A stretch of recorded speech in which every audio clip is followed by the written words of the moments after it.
में चला गया। सलमान जी, ये तो हमें कुछ बोलने नहीं दे रहे। आकंठ राजनीति में डूबे कुछ नेताओं ने इसमें भी अपनी रोटी सेकने का सामान इकट्ठा कर लिया है।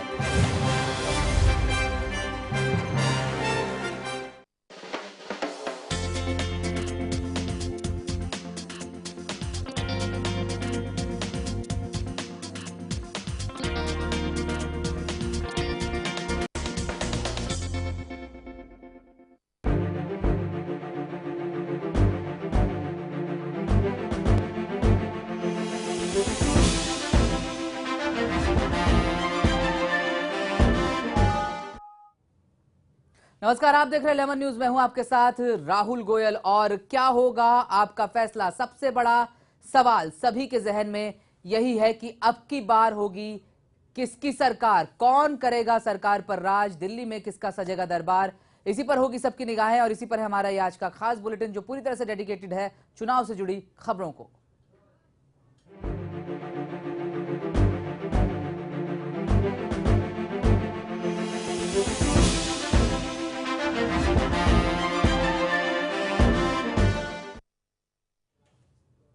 तो सबसे बड़ा सवाल कि अब की बार किसकी सरकार, कौन करेगा दिल्ली की गद्दी पर राज। जो कुछ नतीजे अब तक एग्जिट पोल के बता रहे हैं, जो कुछ विश्लेषण अब तक बता रहे हैं, वो ये बता रहे हैं कि मोदी की राह जो है वो राहुल गांधी के मुकाबले आसान है। और नरेंद्र मोदी अब इस जद्दोजहद में लग गए हैं कि सरकार का गठन किस तरह से किया जाएगा, किसको क्या कार्यभार सौंपा जाएगा। और इसी बाबत बहुत सारे मंथन का दौर जो है वो भी बीजेपी में शुरू हो गया है। लेकिन नाराजगी की खबरें जो है वो भी इस बीच बहुत ज्यादा निकलकर सामने आ रही है। और सबके जहन में सवाल यही है कि अब की बार किसकी सरकार होगी। इन सब तमाम खबरों पर हमारी निगाह रहेगी और हम अपने संवाददाताओं के जरिए जानने की कोशिश करेंगे कि क्या कुछ हो रहा है इन दिनों सरकार बनाने को लेकर के। और 16 मई को जब नतीजे सामने आने लगेंगे तो क्या बीजेपी का ये सपना पूरा हो जाएगा या फिर कांग्रेस के लिए ये चुनाव सबसे बड़ा झटका और सबसे बड़ी करारी हार साबित होंगे। इन सब पर हमारी निगाह रहेगी। लेकिन इस बीच सबसे बड़ा और सबसे अहम सवाल यह है कि राहुल गांधी का क्या होगा। क्या राहुल गांधी कांग्रेस को जहां ले जाने की कोशिश में लगे थे वो सारी कोशिशें, सारी कवायद जो है वो फेल साबित होगी, या फिर कांग्रेस किसी भी तरह से सही, चाहे वो तीसरे मोर्चे को समर्थन देकर हो, चाहे वो किसी और तरीके से हो, एक बार फिर सरकार के गठन की कोशिश करेगी। तो सबसे बड़ा सवाल यह है कि राहुल गांधी के लिए ये राह आसान होगी या फिर नरेंद्र मोदी के लिए। और सभी इसको जानने की कोशिश में है। तस्वीरों के जरिए हम समझने की कोशिश करेंगे और अपने संवाददाताओं के पास चलेंगे। कुछ अहम खबरों पर हम नजर रखेंगे जो ये बात साफ करेगी कि राहुल गांधी जीतेंगे या फिर नरेंद्र मोदी जो है वो सत्ता पर काबिज होंगे और देश के अगले पीएम होंगे।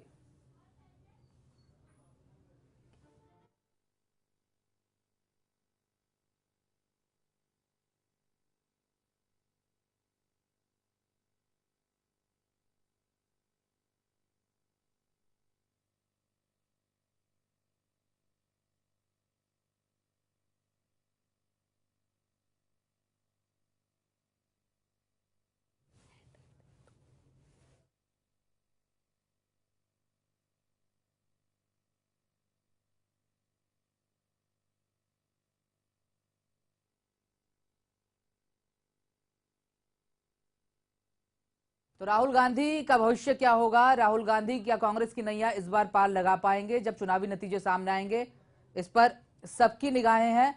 और सब ये जानने और समझने की कोशिश कर रहे हैं कि दरअसल कांग्रेस पार्टी का भविष्य क्या होगा, बीजेपी सत्ता में किस तरह से काबिज होगी, क्या एनडीए की सरकार आ पाएगी। ये तमाम चीजें हम समझने और जानने की कोशिश कर रहे हैं। और दिल्ली से मयंक गुप्ता हमारे साथ संवाददाता फोन लाइन पर मौजूद है।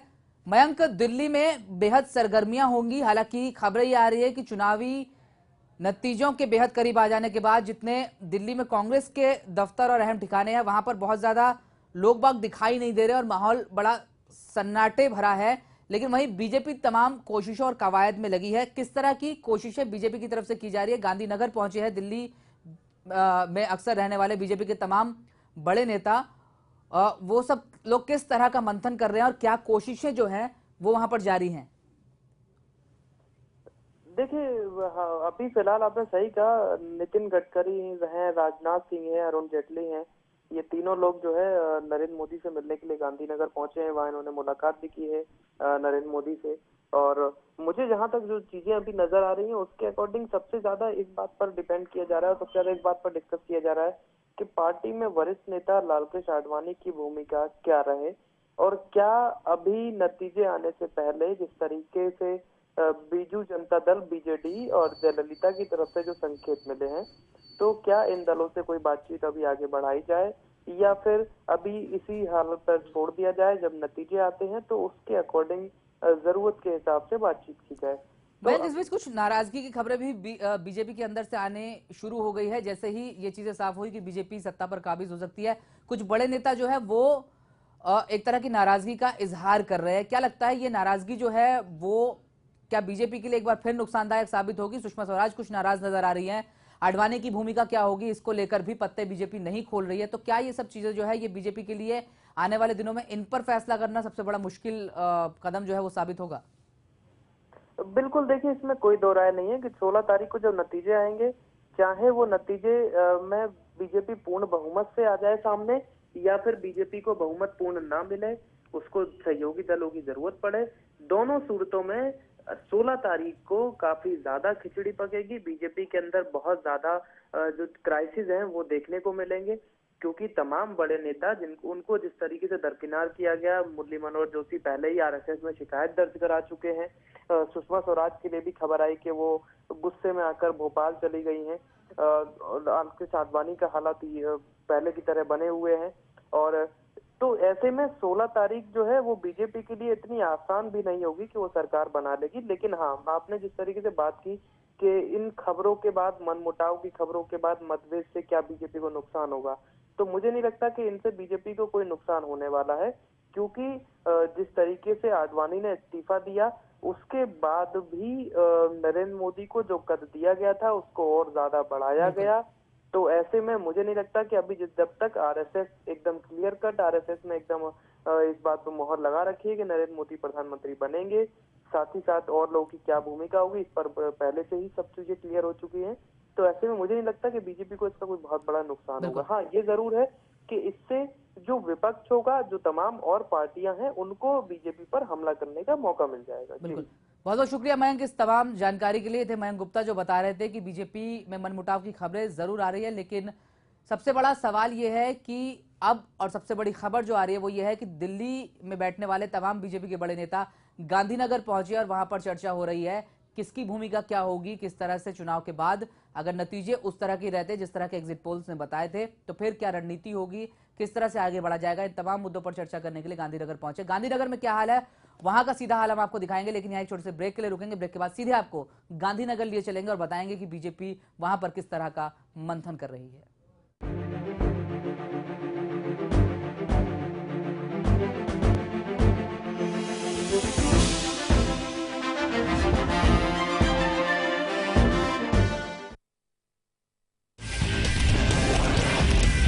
जो परसेंटेज ऑफ वोटिंग है ये बम्पर माना जाता है। मरते किसान और सोते सरकार। नमस्कार, मैं प्रशांत आंग्रे और आप तमाम दर्शकों का स्वागत है एस प्राइम टाइम में। लेमन प्राइम टाइम हर रात 9 बजे। इसके बाद एक बार फिर आप सभी का स्वागत है। मुद्दे की बात में सवाल भारतीयता और अमेरिकी न्यायिक प्रक्रिया का नहीं है। आपस के डिफरेंसेस की वजह से एक व्यक्ति कांग्रेस के पास चला गया और एक उसके विरोध में चला गया। सलमान जी, ये तो हमें कुछ बोलने नहीं दे रहे। आकंठ राजनीति में डूबे कुछ नेताओं ने इसमें भी अपनी रोटी सेकने का सामान इकट्ठा कर लिया है।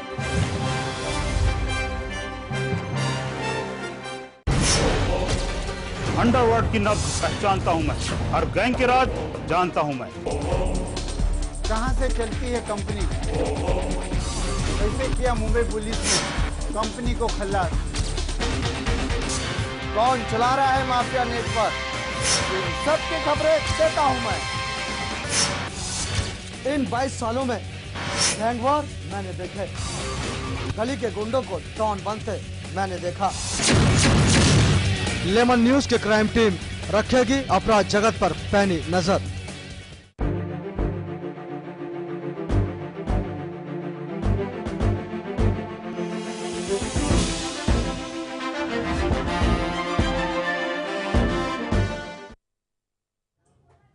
ब्रेक के बाद एक बार फिर से स्वागत है आपका लेमन न्यूज पर। और सबसे बड़ी खबर यही है कि गांधीनगर में पूरा का पूरा दिल्ली दरबार मौजूद है। दिल्ली दरबार यानी कि बीजेपी के तमाम बड़े नेता, जिसमें सुषमा स्वराज, नितिन गडकरी, लालकृष्ण आडवाणी सरीखे नेता शामिल है। अरुण जेटली वहां पर हैं और कुछ पहुंच रहे हैं, कुछ लोग पहुंच चुके हैं। एक बैठक नरेंद्र मोदी के साथ होगी जिसमें तमाम मुद्दों पर चर्चा होगी कि कौन होगा, क्या किसको क्या पोर्टफोलियो, क्या प्रोफाइल दिया जाएगा। शायद इस पर भी एक राय हो सकती है, किस तरह से आगे रणनीति तय होगी। आरएसएस क्या तय करेगी, किसको क्या भूमिका सरकार में मिलनी चाहिए।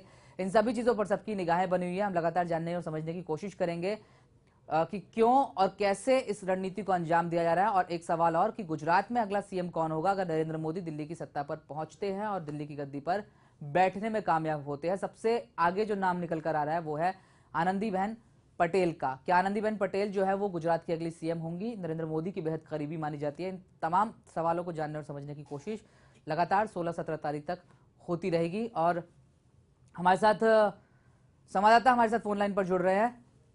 रवि हमारे साथ न्यूज रूम से मौजूद है। रवि, गुजरात में गांधीनगर में एक बैठक बीजेपी की है जिसमें तमाम पार्टी के बड़े नेता मौजूद हैं और सब ये जानने समझने की कोशिश कर रहे हैं कि आगे की रणनीति क्या होगी। लेकिन इस बीच कुछ नाराजगी की खबरें जो है वो भी निकल कर आ रही है।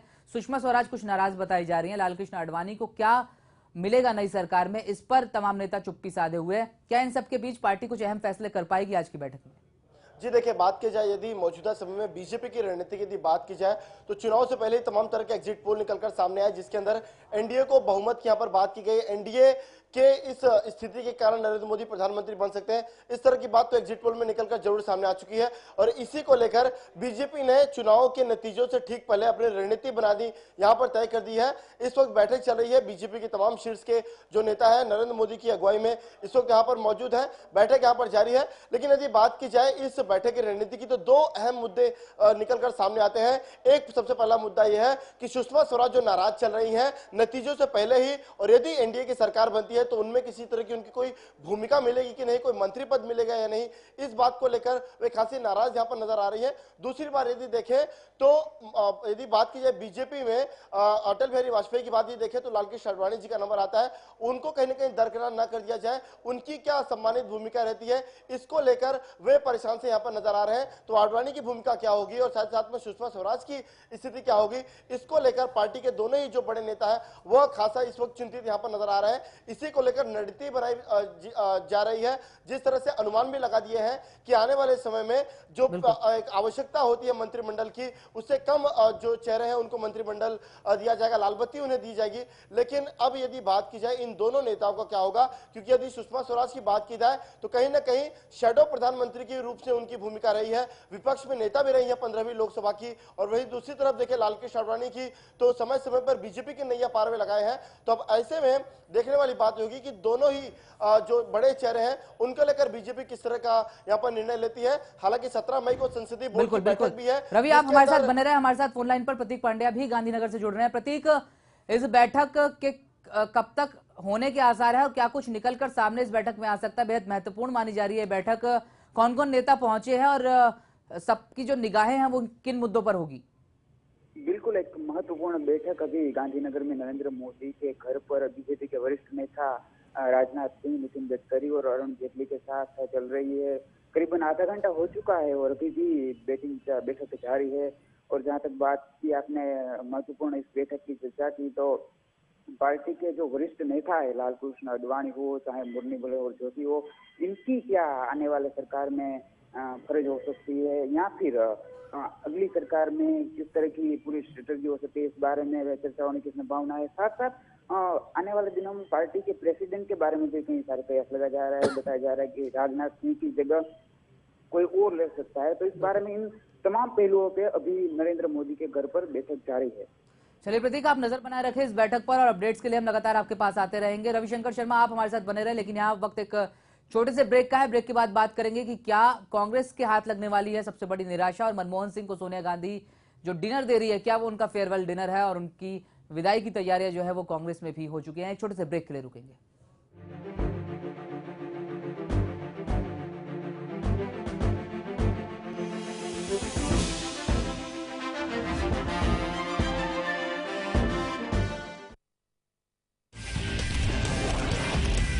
जो परसेंटेज ऑफ वोटिंग है ये बम्पर माना जाएगा। मरते किसान और सोती सरकार। नमस्कार, मैं प्रशांत आंग्रे और आप तमाम दर्शकों का स्वागत है SF प्राइम टाइम में। लेमन प्राइम टाइम हर रात 9 बजे। इसके बाद एक बार फिर आप सभी का स्वागत है। मुद्दे की बात में सवाल भारतीयता और अमेरिकी न्यायिक प्रक्रिया का नहीं है। आपस के डिफरेंसेस की वजह से एक व्यक्ति कांग्रेस के पास चला गया और एक उसके विरोध में चला गया। सलमान जी, ये तो हमें कुछ बोलने नहीं दे रहे। आकंठ राजनीति में डूबे कुछ नेताओं ने इसमें भी अपनी रोटी सेकने का सामान इकट्ठा कर लिया है।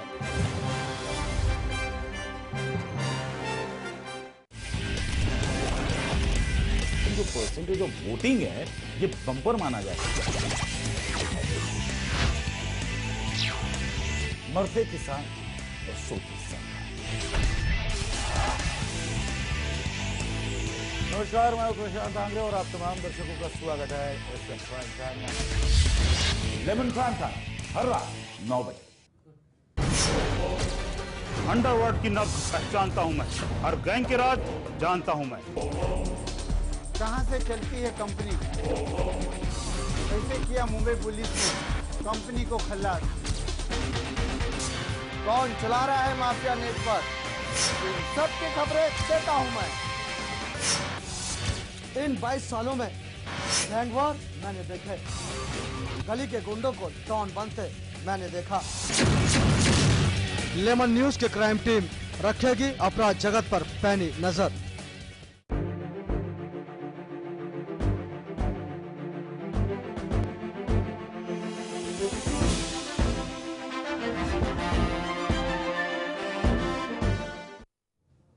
ब्रेक के बाद एक बार फिर से स्वागत है आपका लेमन न्यूज पर। और खबरें ना सिर्फ बीजेपी के हलके से निकल कर आ रही है बल्कि कांग्रेस के लिए भी बहुत सारी खबरें जो है वो निकल कर आ रही है, भले वो निराशा वाली खबरें हो। सबसे बड़ी निराशा क्या कांग्रेस के हाथ लगने वाली है, ये सवाल सभी के जहन में है। दरअसल सोनिया गांधी जो है वो एक डिनर पार्टी देने वाली है नरेंद्र मोदी माफ कीजिएगा, मनमोहन सिंह को, जो कि फिलहाल देश के पीएम है, उनको एक फेयरवेल डिनर देगी। और मनमोहन सिंह का आखिरी फेयरवेल डिनर इसको माना जा रहा है। यानी कि कांग्रेस सत्ता में आती है तो भी, और अगर कांग्रेस सत्ता में नहीं आती तो भी, कम से कम मनमोहन सिंह जो है वो उनकी राजनीतिक पारी, या ये कहिए कम से कम प्रधानमंत्री के तौर पर उनकी ये पारी जरूर खत्म हो रही है। और शायद इसी का इशारा ये डिनर पार्टी है जिसको सोनिया गांधी आयोजित कर रही हैं और प्रधानमंत्री मनमोहन सिंह इसमें हिस्सा लेंगे।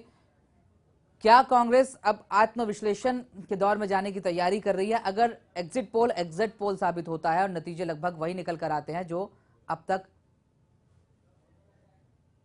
लग रहा है या चुनावी पंडित जो कह रहे हैं।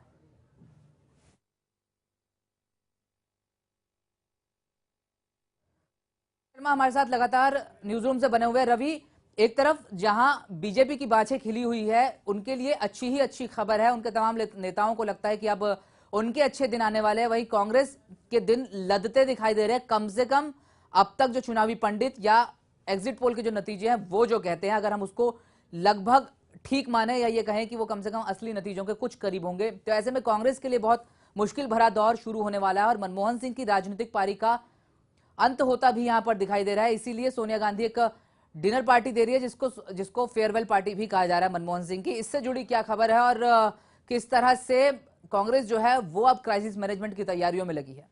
देखिए, यदि बात की जाए कांग्रेस की, यदि बात की जाए तो लगभग यूपीए 2 के कार्यकाल तक प्रधानमंत्री बने रहे मनमोहन सिंह, देश के प्रधानमंत्री रहे।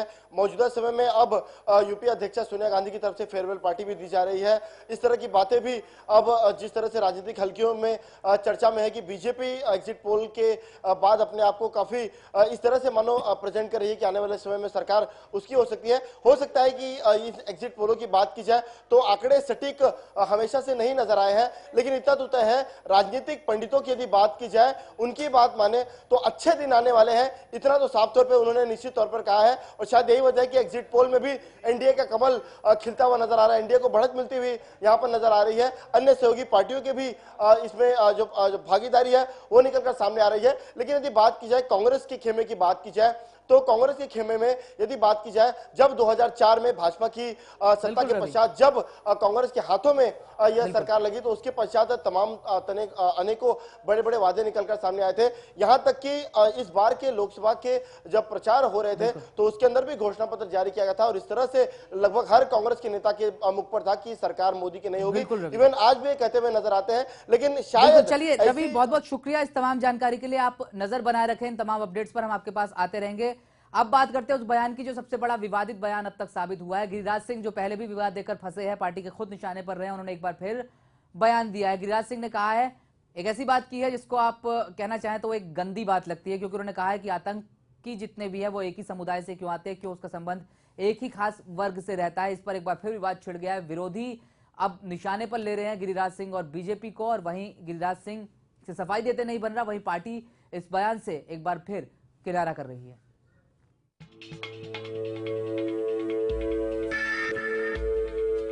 देश में जितने आतंकवादी गतिविधि में लोग पकड़े जा रहे हैं वो एक समुदाय से जुड़े हैं। सुना आपने क्या कह रहे हैं बीजेपी के फायर ब्रांड नेता गिरिराज सिंह, जिनकी जुबान की फिसलन चुनाव के पहले से लेकर चुनाव बाद भी जारी है। चुनाव के दौरान उनकी जुबान कई बार लड़खड़ाई, जिसे लेकर चुनाव आयोग ने उनकी रैली पर रोक तक लगा दी। यहां तक कि उनके भड़काऊ भाषण के चलते चुनाव आयोग के निर्देश पर उनके खिलाफ केस भी दर्ज किया गया, लेकिन वे नहीं सुधरे। इस बार गिरिराज सिंह 2 कदम आगे बढ़ते हुए यहां तक कह गए कि आतंकवाद के आरोप में पकड़े गए लोग एक ही समुदाय के क्यों हैं। देश में जितने आतंकवादी गतिविधि में लोग पकड़े जा रहे हैं वो एक समुदाय से जुड़े हैं। बीजेपी नेता गिरिराज सिंह मंगलवार को कोर्ट की सुनवाई के लिए बिहार के बोकारो पहुंचे थे। बोकारो में गिरिराज सिंह ने कहा कि जिन लोगों का राजनीतिक मक्का मदीना पाकिस्तान है, उनके लिए भारत के बजाय पाकिस्तान सही जगह है। क्या ये सही नहीं है कि देश में आतंकी घटनाओं में पकड़े जाने वाले सभी लोग एक ही समुदाय से हैं? मैं उस समुदाय के सभी लोगों को दोषी नहीं मानता, लेकिन धर्मनिरपेक्षता की दुहाई देने वालों के मुंह पर ताला क्यों लग जाता है? मैं नहीं कहता कि उस समुदाय के सारे लोग आतंकवादी हैं, लेकिन पकड़े जाने वाला सभी व्यक्ति एक समुदाय से हैं।